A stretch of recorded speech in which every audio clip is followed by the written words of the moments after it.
तो रेसलमेनिया से पहले हुई आखिरी रॉ में क्या अच्छा हुआ और क्या बुरा हुआ, अगर आप ये जानना चाहते हैं इस वीडियो को एंड तक जरूर देखें, लाइक करना ना भूलें और सब्सक्राइब भी जरूर करें।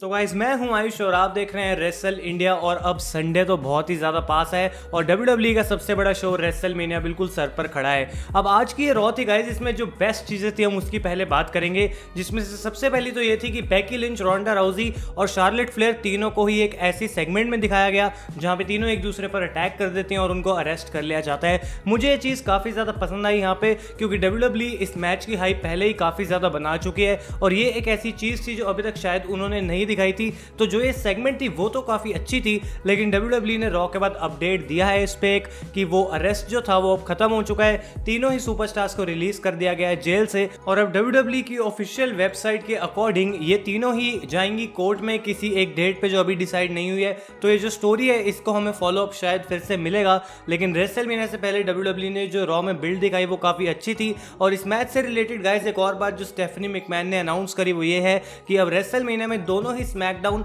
और रॉ के women's championship title on the line होने वाले हैं। तो वो एक विनर टेक्स ऑल मैच होगा। तो ये भी एक काफी अच्छी चीज है कि अब जो विनर होगा उसको दोनों ही टाइटल मिलेंगे। क्या इसका मतलब यूनिफिकेशन है या फिर क्या है वो तो हमें रेसलमेनिया के बाद ही पता लगेगा, लेकिन हो सकता है कि यहाँ पे बेकी लिंच बन जाए दोनों ही रॉ और स्मैकडाउन की विमेंस चैंपियन।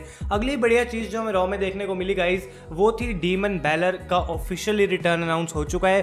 फाइनली हमें डीमन बैलर एक बार फिर से देखने को मिलेंगे और क्योंकि ये रेसलमेनिया कोई छोटी मोटी बात नहीं है इसलिए फिन बैलर बिल्कुल रेडी हैं और बॉबी लैशली के साथ उनका मैच होने वाला है। और इससे हमें काफी ज्यादा ये भी आइडिया लगता है कि शायद फिन बैलर ही जीतेंगे उस मैच को और बन जाएंगे नए इंटरकॉन्टिनेंटल चैंपियन। और इन दोनों की फ्यूड मुझे लगता है रेसलमेनिया में खत्म हो जाएगी और उसके बाद फिन बैलर अगर चैंपियन बनते हैं तो उनकी कोई नई अच्छी फ्यूड स्टार्ट WWE वहां से कर सकती है। अगली और सबसे बढ़िया चीज जो मुझे रॉ पे लगी गाइस वो था रॉ का टैग टीम चैंपियनशिप मैच, जहां पे रिटेन करा द रिवाइवल ने अपना टाइटल। लेकिन ये जो मैच हमें देखने को मिला मैं क्या ही बताऊं इसके बारे में, बहुत ही एक अच्छा मैच था। इसकी एंडिंग भी काफी बढ़िया थी जहां पे स्कॉट डॉसन रिकोशे को रिंग में वापस जाने से रोक लेते हैं रिंग के नीचे से और इस वजह से काउंटडाउन हो जाता है और जो है द रिवाइवल रिटेन कर लेते हैं अपने टाइटल्स। तो ये मैच शायद मुझे लगता है एक बार फिर से होने वाला है रेसलमेनिया में।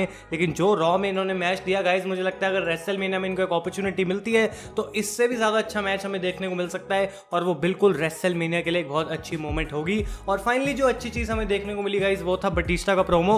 अब मुझे नहीं लगता कितने में से आप लोगों को ये पसंद आया होगा, लेकिन बटिस्टा सिर्फ आते हैं रिंग में, पहले वो एक वीडियो दिखाते हैं जहां पे उनकी और ट्रिपल एच की थोड़ी स्टोरी हमें दिखाई जाती है और उसके बाद काफी देर तक वो रिंग में खड़े रहते हैं और फिर बिल्कुल एकदम से कैमरे के बीच में अपने गॉगल्स उतार के कहते हैं हनर किस माय एस और यहाँ पे सेगमेंट खत्म हो जाती है। एक अच्छी बात यहाँ पे जो लगी मुझे ये कि इन दोनों के बीच में जो ब्रॉल थी वो यहाँ पे हमें कोई देखने को नहीं मिली। तो जो मैच की एक्साइटमेंट है कि इतने सालों बाद एक साथ रिंग में आएंगे वो और भी ज्यादा मेरे लिए यहाँ पे बढ़ गई है। अब वर्स्ट या फिर बैड चीजों की करते हैं गाइस बात, तो इस रॉ में काफी सारी ऐसी चीजें जो मुझे पसंद नहीं आई, लेकिन मैं उसकी डिटेल में नहीं जाऊंगा क्योंकि मुझे लगता है आप में से बहुत सारे लोग इस शो को पहले से ही देख चुके हैं। तो सबसे पहली बात तो ये थी कि ओवरऑल ही शो इतना अच्छा नहीं था जो रेसलमेनिया से पहले हमें देखने को मिल सकता था। जो बिल्ड थी वो कुछ मैचेस की काफी अच्छी थी, लेकिन फिर उसी समय जो रेसलमेनिया वाला माहौल था वो ऐसा नहीं लग रहा था कि हम रुक ही नहीं सकते इस शो को देखने के लिए। उसके बाद ब्रॉन स्ट्रोमैन का जो कैरेक्टर था गाइस वो तो WWE ने बिल्कुल खराब कर दिया है। जिस मैच में उनको डाला गया रॉ में उसमें कोई सेंस नहीं बनती और जो उनका रेसलमेनिया रोल है हमें पता है वो बहुत ही ज्यादा बेकार है। जो मेन इवेंट हमें देखने को मिला है शो में बैरन कॉर्बिन और रे मिस्टीरियो का, गाइस अब मैं क्या ही बताऊं कि ये कितना बेकार मैच था। और उसके बाद रे मिस्टीरियो ये मैच हार भी गए, उसमें कोई सेंस नहीं बनती और बैरन कॉर्बिन को अब स्ट्रॉन्ग बुक करा जा रहा है क्योंकि वो कर्ट एंगल से लड़ने वाले हैं। तो ये WWE का जो थिंकिंग प्रोसेस था यहाँ पे पता नहीं कैसा था। और फिर फाइनली एक जो गुड और बैड दोनों में हम चीजें डाल सकते हैं वो ये कि सेथ रॉलिंस ने लो ब्लो करा ब्रॉक लेसनर को और वो शायद एक हील मूव है और सेथ रॉलिंस इस स्टोरी लाइन में एक फेस है।